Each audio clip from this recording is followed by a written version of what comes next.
And as promised, let's bring in a member of the Select Committee investigating the January 6th attack, Democratic Congressman Jamie Raskin of Maryland. Congressman, thanks again for being with us. I want to ask you about this story about the Secret Service accused of deleting text messages could be critical to the investigation of the events surrounding the attack. It was a letter this week to both the House and Senate Homeland Security committees. DHS Inspector General writing after his office requested full electronic records for an evaluation of the Capitol attack. The Secret Service deleted a significant number of text messages from January 5th and January 6th of 2021. NBC News obtained that letter after The Intercept first reported it. The Secret Service denies the messages were deleted with any malicious intent. So the DHS IG sent this to you all on the committee as well. What more can you tell us about those text messages, why they were deleted, and what you are looking to find in them? Thanks for having me. Look, we don't know anything more than what you just reported at this point. It's obviously an alarming thing to learn that there were Secret Service text messages from January 6th itself and also the day before that were deleted as part of a device replacement program. We don't know what the facts are, and we're going to get to the facts about why that happened, and we're going to do whatever we can to retrieve the substance of those texts. You know, fortunately, the chair of our committee, Benny Thompson, is also the chair of the Homeland Security Committee. So he's very well versed in this kind of thing, and we'll get to the bottom of it. And clearly those are critical texts from the 5th and the 6th, giving Cassidy Hutchinson's testimony about what she reports to have heard from Secret Service agents about the president's behavior on the 6th specifically. So we'll look for more on that. Let's look ahead, Congressman, to next Thursday's hearing. You all sort of gave a preview of what's to come, those 187 minutes between Donald Trump's speech on the ellipse and when he finally made that video calling on his supporters to go home. What should we expect to see? What should the American public expect to hear in that hearing?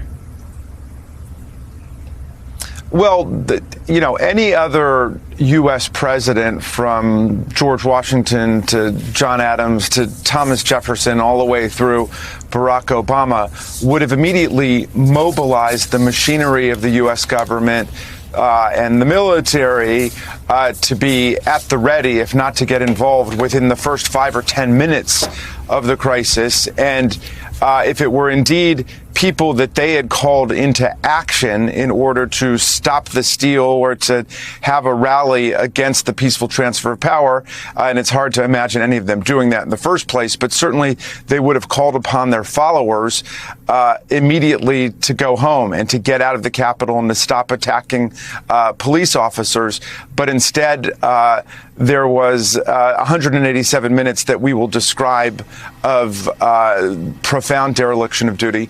And at various points, the president essentially exhorting his followers, egging them on further, telling them that Mike Pence didn't have the courage to do what he needed to do, praising them, lavishing compliments on them about how great they are and how much he loves them and so on. So we'll get into all of that, and America will be able to see what President Trump did during this unprecedented and shocking assault on the U.S. Congress, on the Vice President of the United States, all of it flowing from a call by this president to come to Washington for a big protest that would be wild.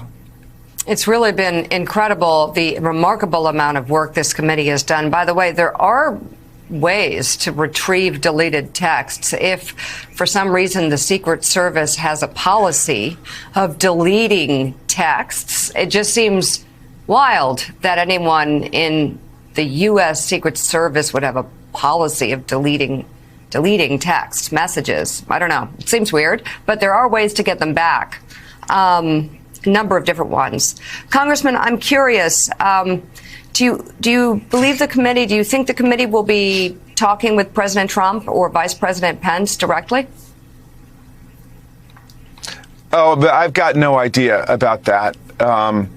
You know, I don't know what's going to happen with respect to any of that. I'll tell you what happened during the impeachment trial. I sent a letter to President Trump inviting him to come and testify, and it was rejected by his lawyers in less time than it took Donald Trump to respond to the insurrectionary mob violence at the Capitol.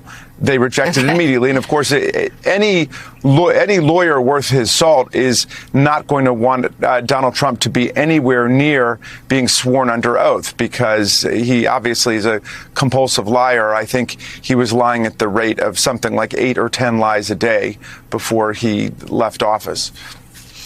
And as we await the final hearing, potentially final hearing, at what rate is new evidence coming in, and how might that change whether or not there will be more hearings? Well, I've learned to say in this process with the January 6th Select Committee, never say never.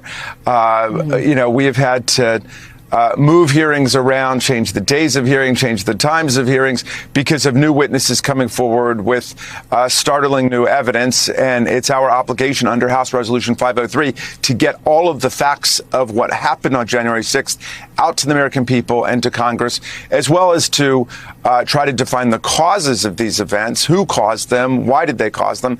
And then the final part of it, of course, will be to make recommendations about how to fortify American democratic institutions against coups and insurrections and political violence and efforts to hijack our election process in the future. Member of the Select Committee investigating the January 6th attack, Congressman Jamie Raskin, thank you very much for coming on the show this morning. We appreciate it.